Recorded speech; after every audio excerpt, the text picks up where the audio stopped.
চলছে ভারত বনাম বাংলাদেশের টেস্ট সিরিজ। ইতিমধ্যেই একটি পর্যায়ের খেলা শেষ হয়েছে আর সেখানে টাইগার শিবিরকে হারিয়ে ভারত পেয়েছে সাফল্য। 27 সেপ্টেম্বর থেকে কানপুরের মাটিতে আবারও শুরু হয়েছে ভারত বনাম বাংলাদেশের দ্বিতীয় টেস্ট সিরিজ। কিন্তু বৃষ্টির কারণে 27 তারিখ টসে হেরে ব্যাটিংয়ে নেমে মাত্র কিছু ওভার খেলেই খেলা বন্ধ হয়ে যায়। শুধু সেই দিনই নয়, খেলা বন্ধ হয়ে যায় তারপরে দুদিনও ভারী বৃষ্টির দরুন। কিন্তু অবশেষে আজ কালো মেঘকে সরিয়ে নীল আকাশের দেখা মিলেছে, যার ফলে আজ আবারও বল গড়ালো কানপুরের মাঠে। যদিও তৃতীয় দিন আকাশ পরিষ্কার হয়ে গিয়েছিল, কিন্তু ভেজা মাঠে বল গড়ানো ছিল কঠিন। তাই আজ থেকে শুরু হলো আবারও ভারত বনাম বাংলাদেশের টেস্ট সিরিজ ম্যাচ। টসে জিতে বোলিংয়ের সিদ্ধান্ত নেয় ভারতীয় শিবির। বাংলাদেশ শিবির প্রথম দিনে মাত্র 35 ওভার খেলতে সক্ষম হন। আর আজ আবারও 3 দিন পর মাঠে খেলতে নামছেন দুই শিবিরের খেলোয়াড়রা। উল্লেখ্য, ভারতীয় শিবির যদি এই ম্যাচেও জয় অব্যাহত রাখতে পারে তাহলে চ্যাম্পিয়ন্স ট্রফির দৌড় মসৃণ হবে ভারতীয় শিবিরের জন্য। দীর্ঘ 13 বছর পর টি-20 ওয়ার্ল্ড কাপ 2024 নিজেদের নামে করেছে ভারতীয় শিবির। ঐতিহাসিক মুহূর্তের সাক্ষী ছিল গোটা ভারতবাসী। চোখের জলে আনন্দের আত্মপ্রকাশ হয়েছিল সবার। কিন্তু তারপরই সমস্ত ভারতীয় ক্রীড়াপ্রেমীদের মন ভাঙা খবর দিল ভারতের অধিনায়ক হিটম্যান রোহিত শর্মা।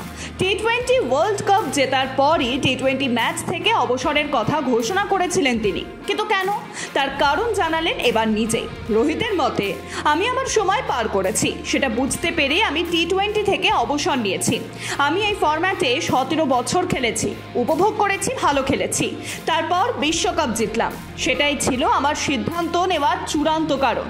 ভাবলাম চলো এবার আমার সময় হলো, এবার অন্যদিকেও নজর দেওয়া যাক।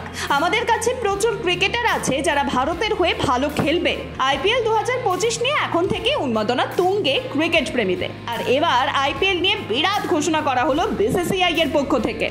বিভিন্ন শিবিরের ক্রিকেটাররা চুক্তিভিত্তিকভাবে যে পয়সা পাবেন তা ছাড়াও তারা পাবেন আলাদা করে ম্যাচ ফি, এমনটাই ঘোষণা করা হলো বিসিসিআই এর পক্ষ থেকে। আর যার ফলে এবার কোটি টাকা আয়ের সুযোগ ক্রিকেটারদের কাছে। জয় শাহের এই সিদ্ধান্তে প্রশংসায় পঞ্চমুখ নেট দুনিয়া। উল্লেখ্য, বিভিন্ন নতুন ক্রিকেটাররা উঠে আসেন আইপিএল এর মাধ্যম দিয়ে, তাই এবার তাদের কাছেও রয়েছে কোটি টাকা আয়ের উৎস। পাকিস্তানি শিবির এবং তাদের হার এক পারস্পরিক ব্যাপার, ঠিক যেন কয়েনের এপিটোপিট। বাংলাদেশের সঙ্গে পাক শিবিরের ছিল টেস্ট ম্যাচ, আর সেখানেই অপ্রতিরোধ্য জয় পায় বাংলাদেশি টাইগাররা। আর যা নিয়ে এবার পাক শিবিরের অন্দরে চলছে ডামাডোল পরিস্থিতি, যার ফলে এবার পাকিস্তান ক্রিকেট বোর্ডের নির্বাচক পদ থেকে সরে দাঁড়ালেন প্রাক্তন ক্রিকেটার মোহাম্মদ ইউসুফ। যদিও তিনি জানিয়েছেন ব্যক্তিগত কারণে তিনি সরে দাঁড়িয়েছেন, তবে পাক ক্রিকেটের অন্দরের খবর পাকিস্তানের সাম্প্রতিক ফলাফল এবং পিসিবির ভিতরে নানান সমস্যার জন্যই তার এই সিদ্ধান্ত। সোশ্যাল মিডিয়ায় ইউসুফ লেখেন, আমি ব্যক্তিগত কারণে পাকিস্তান ক্রিকেট দলের নির্বাচক পদ থেকে সরে দাঁড়াচ্ছি। এই অসাধারণ দলের জন্য কাজ করা আমার কাছে বিরাট সৌভাগ্যের ছিল। আমি গর্বিত যে পাকিস্তান ক্রিকেটের উন্নতি এবং সাফল্যের অবদান রাখতে পেরেছি।